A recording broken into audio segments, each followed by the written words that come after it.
Hello students, मैं सर्वेश तिवारी आप सभी का आपके अपने प्यारे से यूट्यूब चैनल सर्वेश स्टडी में स्वागत करता हूं। आज हम एक नई वीडियो लेके आए हैं आप सभी के लिए पोटेंशियल डिफरेंस पे। आप सभी को पता है कि हम 10th फिजिक्स का थर्ड चैप्टर इलेक्ट्रिसिटी पढ़ रहे थे, जिसमें हमने इलेक्ट्रिक करंट और इलेक्ट्रिक सर्किट के बारे में पढ़ लिया था। तो आज का जो हमारा टॉपिक होगा वो है पोटेंशियल डिफरेंस।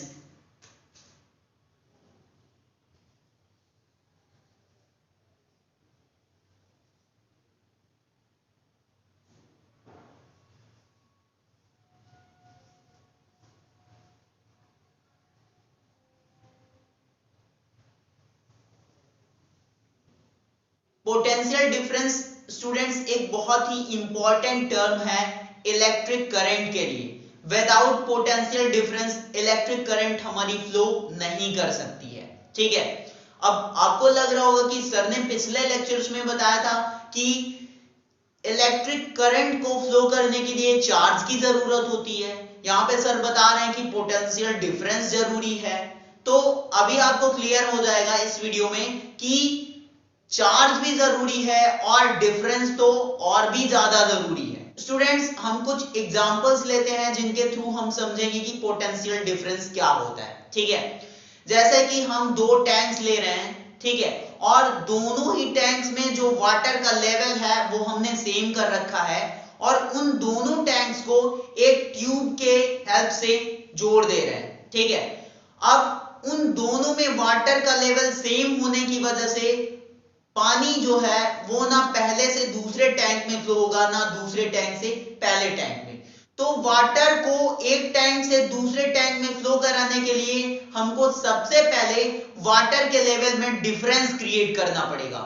मतलब कि हम एक टैंक का पानी अगर कम कर देते हैं तो ज्यादा पानी वाले टैंक से कम पानी वाले टैंक में वाटर का फ्लो स्टार्ट हो जाएगा। ठीक है, तो यहां पे जरूरी क्या है, वाटर के लेवल में डिफरेंस करना for the flow of water from one tank to another tank. ठीक है, इसी तरीके से यदि हम दूसरा एग्जांपल समझे, जैसे कि हीट का है, हमारे पास दो बॉडीज हैं, यदि दोनों बॉडीज का जो टेम्परेचर है वो क्या है, सेम है, और दोनों को हम आपस में कंबाइन करेंगे तो टेम्परेचर या फिर जो हीट होगी उसका फ्लो नहीं होगा। मींस एक बॉडी से दूसरे बॉडी में हीट को ट्रांसफर करने के लिए फर्स्ट ऑफ ऑल हमको डिफरेंस क्रिएट करना पड़ेगा। मतलब कि एक बॉडी का जो टेम्परेचर है वो हमको कम करना पड़ेगा। ठीक है, जैसे कि यदि हमने एक बॉडी का टेम्परेचर डिक्रीज कर दिया और दूसरे बॉडी का टेम्परेचर उससे ज्यादा है, तब दोनों बॉडीज को अगर हम कांटेक्ट में ले आएंगे तो हॉटर बॉडी से कोल्डर बॉडी में हीट का फ्लो स्टार्ट हो जाएगा। मतलब कि जिस तरीके से वाटर हमारा मैक्सिमम हाइट से लोअर हाइट में फ्लो होता है, उसी तरीके से जो हीट है उसका भी ट्रांसफर हॉटर बॉडी से कोल्डर बॉडी में होता है। ठीक है, उसी तरीके से करंट के फ्लो के लिए भी पोटेंशियल डिफरेंस का होना बहुत ही जरूरी है। तो पोटेंशियल डिफरेंस क्या होगा बच्चों, जैसा कि हमने दो पॉइंट्स लिए, ए पॉइंट पे हमने एक यूनिट पॉजिटिव चार्ज रख दिया +1 कूलम का, और इस 1 कूलम वाले चार्ज को हम इस पॉइंट से इस दूसरे पॉइंट पे लाना चाह रहे हैं। तो इस चार्ज को यहां से यहां ट्रांसफर करने में हमको जितना वर्क करना पड़ेगा वही क्या है, हमारा पोटेंशियल डिफरेंस। ठीक है, जैसे कि आप ऐसे समझो कि ये एक पॉइंट है P और ये एक दूसरा पॉइंट है हमारे पास Q। इस Q पॉइंट पे हमने एक यूनिट पॉजिटिव चार्ज रखा हुआ है और इसको Q पॉइंट से P पॉइंट तक हमको ले जाना है, मतलब यहां से यहां पे ले जाना है। तो इसको इस पॉइंट से इस पॉइंट तक डिस्प्लेस करने में, मींस ले जाने में जो वर्क करना पड़ेगा हमको, मींस जो हमारा वर्क डन होगा वही क्या होगा, पोटेंशियल डिफरेंस होगा, या फिर वही क्या होगा, इलेक्ट्रिक पोटेंशियल होगा। ठीक है, पोटेंशियल डिफरेंस का मतलब आपको समझ में आ गया होगा कि दो पॉइंट के बीच में डिफरेंस। तो सिंपली हम क्या बोल सकते हैं कि इस Q पॉइंट पे जो ये यूनिट पॉजिटिव चार्ज रखा है, इसको P पॉइंट तक लाने में जो भी वर्क करना पड़ेगा that is called potential difference और इलेक्ट्रिक पोटेंशियल। ठीक है स्टूडेंट्स, अगर हम थोड़ा सा डिफाइन करें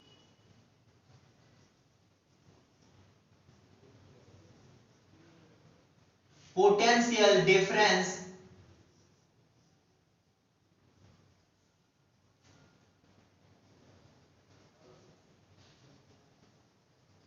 between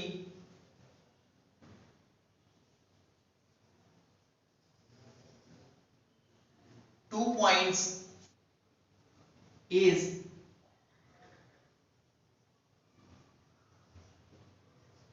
amount of work done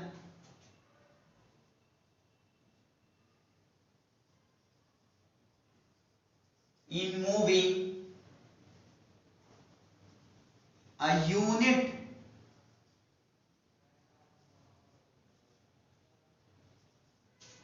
positive charge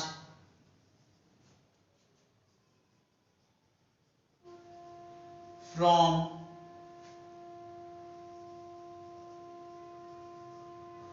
one point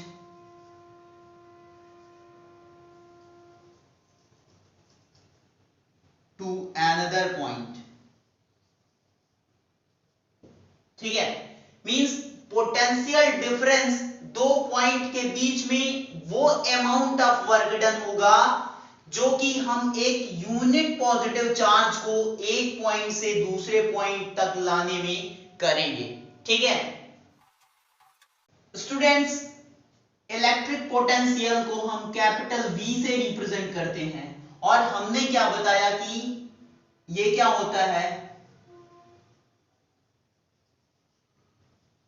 amount of work done divided by charge.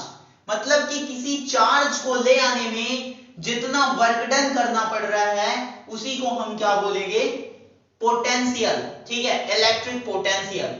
और जब हम दो पॉइंट के बीच में पोटेंशियल डिफरेंस निकालेंगे तो वही क्या हो जाएगा, पोटेंशियल डिफरेंस हो जाएगा। ठीक है, एक पॉइंट हमारे पास जैसे A है और ये दूसरा पॉइंट है हमारे पास B, यहां पे एक Q कूलम का चार्ज रखा हुआ है, इसको हम B पॉइंट से A पॉइंट तक ले आ रहे हैं।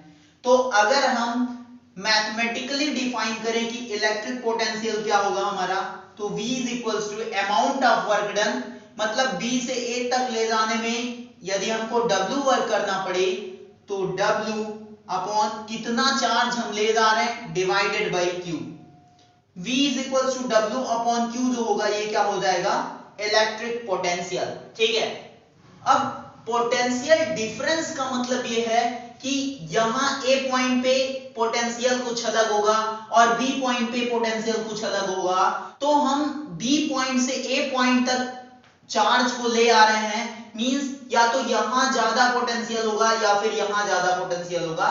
तो दोनों जगह क्या है, पोटेंशियल का डिफरेंस है, हम एक पॉइंट से दूसरे पॉइंट तक चार्ज को ले जा रहे हैं तो क्या हो रहा है, डिफरेंस क्रिएट हो रहा है। स्टूडेंट्स, हम चार्ज B से A पे ले जा रहे हैं, मतलब हमारी फाइनल पोजीशन A पे है और इनिशियल B पे है। इसी को हम यदि डिफरेंस के फॉर्म में लिखें तो हम क्या लिख सकते हैं, पोटेंशियल डिफरेंस का मतलब delta V is equals to W upon Q। Delta V को हम क्या लिख सकते हैं, V final minus V initial equals to work done कहां से कहां तक ले जाने में हम कर रहे हैं, W B to A upon capital Q। ठीक है स्टूडेंट्स, यदि हम पोटेंशियल की यूनिट निकालें तो क्या होगी, वर्क की यूनिट आपको पता है जूल होती है और चार्ज की यूनिट कूलम होती है। तो जो पोटेंशियल डिफरेंस या फिर पोटेंशियल की यूनिट होगी वो क्या होगी, जूल पर कूलम, और इसी को हम क्या बोलते हैं, वोल्ट। मींस पोटेंशियल डिफरेंस या इलेक्ट्रिक पोटेंशियल की यूनिट क्या होगी, वोल्ट। ये इसकी एसआई यूनिट है स्टूडेंट्स यदि आपसे 1 वोल्ट की डेफिनेशन पूछी जाए, 1 वोल्ट की, तो आप क्या कह सकते हो कि 1 कूलम चार्ज को, मींस जो हमारा चार्ज है वो कितना है, 1 कूलम, 1 कूलम चार्ज को किसी एक पॉइंट से दूसरे पॉइंट तक ले जाने में जो 1 जूल का वर्क डन करना पड़ रहा है उसी को हम क्या बोलेंगे, 1 वोल्ट। ठीक है स्टूडेंट्स, एक न्यूमेरिकल करते हैं हम, कि जैसे आपसे पूछा गया कि कोई 3 कूलम का चार्ज है और इसको एक पॉइंट से दूसरे पॉइंट तक ले जाने में जो वर्क डन करना पड़ रहा है मींस W, वो हमारा है 30 जूल। तो पोटेंशियल डिफरेंस कितना होगा, ठीक है, या फिर पोटेंशियल कितना होगा हमारा, तो V is equals to formula होता है W अपॉन Q, और वर्क डन कितना है हमारा 30 जूल, कितना चार्ज हम ले जा रहे हैं 3 कूलम का, तो ये कितना आ जाएगा हमारा 10 वोल्ट। मींस जो हमारा पोटेंशियल होगा या फिर पोटेंशियल डिफरेंस होगा वो कितना होगा, 10 वोल्ट। एक दूसरा क्वेश्चन करते हैं, हमारे पास चार्ज दिया है 2 कूलम का और कह रहा है कि 2 कूलम चार्ज को एक पॉइंट से दूसरे पॉइंट तक ले जाने में वर्क डन कैलकुलेट करो, जबकि जो हमारा पोटेंशियल दिया है वो दिया है 12 वोल्ट का। मींस हमको वर्क डन कैलकुलेट करना है, तो कैसे फाइंड आउट करेंगे, हम जानते हैं V is equals to W upon Q, और यहां पे हमको W कैलकुलेट करना है, मींस W इक्वल टू क्या हो जाएगा, V multiplied by Q। V कितना है हमारा 12 इंटू Q कितना है हमारा 2 कूलम, तो ये कितना हो जाएगा 24 जूल। मींस 2 कूलम चार्ज को हमको एक पॉइंट से दूसरे पॉइंट तक ले जाने में 24 जूल का वर्क करना पड़ेगा। ठीक है, एक और क्वेश्चन हम करते हैं जो कि एनसीईआरटी का है कि how much energy is given to each coulomb of charge passing through 6 volt battery. ठीक है, मतलब कि 6 वोल्ट की बैटरी में से 1 कूलम चार्ज को पास करने के लिए कितनी एनर्जी देनी पड़ेगी। मतलब कि जो हमारी Q की वैल्यू है वो है 1 और जो हमारा V है मींस बैटरी का जो पोटेंशियल है वो है 6 वोल्ट। तो आपसे एनर्जी की बात कर रहा है और एनर्जी क्या है, वर्क डन ही तो होता है। मींस जो वर्क हम करते हैं वो एनर्जी के फॉर्म में ही स्टोर होता है। तो W इक्वल टू क्या हो जाएगा, V multiplied by Q। Means आप जानते हो कि V is equals to W upon Q होता है, और यहां से क्या हो जाएगा V multiplied by Q equal to W। तो V कितना है हमारा 6 और ये कितना है चार्ज 1, तो ये कितना हो जाएगा 6 जूल। मींस 6 जूल की एनर्जी हमको देनी पड़ेगी एक कूलम चार्ज को 6 वोल्ट की बैटरी से गुजारने के लिए। ठीक है स्टूडेंट्स, थोड़ा सा हम सर्किट डायग्राम की बात करेंगे ताकि हम कोई भी सर्किट डायग्राम देख के ही उसको आइडेंटिफाई कर सके। तो किसी बैटरी को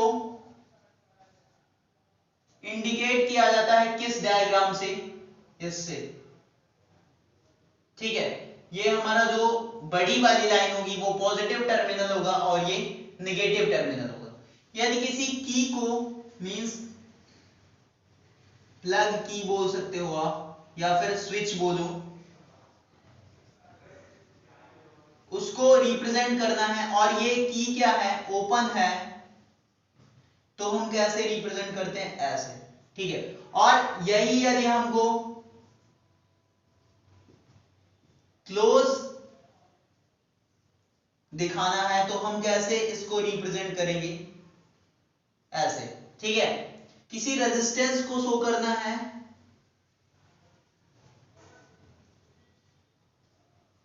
तो हम ये वाला सिंबल यूज करते हैं,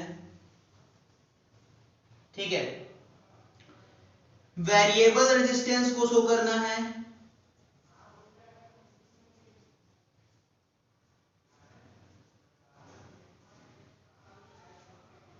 तो हम क्या सिंबल यूज करते हैं, इसको ऐसे क्रॉस कर देंगे, ठीक है। या फिर हम किससे रिप्रेजेंट कर सकते हैं, ऐसे,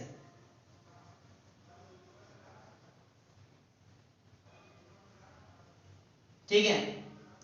या इसी को आप रियोस्टेट का भी सिंबल बोल सकते हो। अमीटर को रिप्रेजेंट करने के लिए हम ये सिंबल यूज करते हैं, ए, इधर पॉजिटिव इधर नेगेटिव। और वोल्ट मीटर को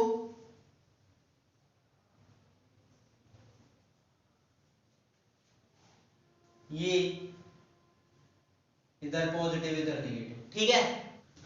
तो ये हो गया हमारा कुछ सर्किट सिंबल है, ठीक है। ये आपके लिए यूजफुल है। स्टूडेंट्स, आप सभी से रिक्वेस्ट है कि जो भी चैनल पे नए हो वो चैनल को सब्सक्राइब कर देना और चैनल को लाइक करना मत भूलना। यदि आपको वीडियो पसंद आती है तो आप चैनल को जरूर लाइक करना, ठीक है। इसके पहले जो हमने इलेक्ट्रिक करंट पढ़ाया है उस वीडियो का लिंक हम डिस्क्रिप्शन में प्रोवाइड कर देंगे, आप वहां पे जाके उसको ले सकते हो, ठीक है।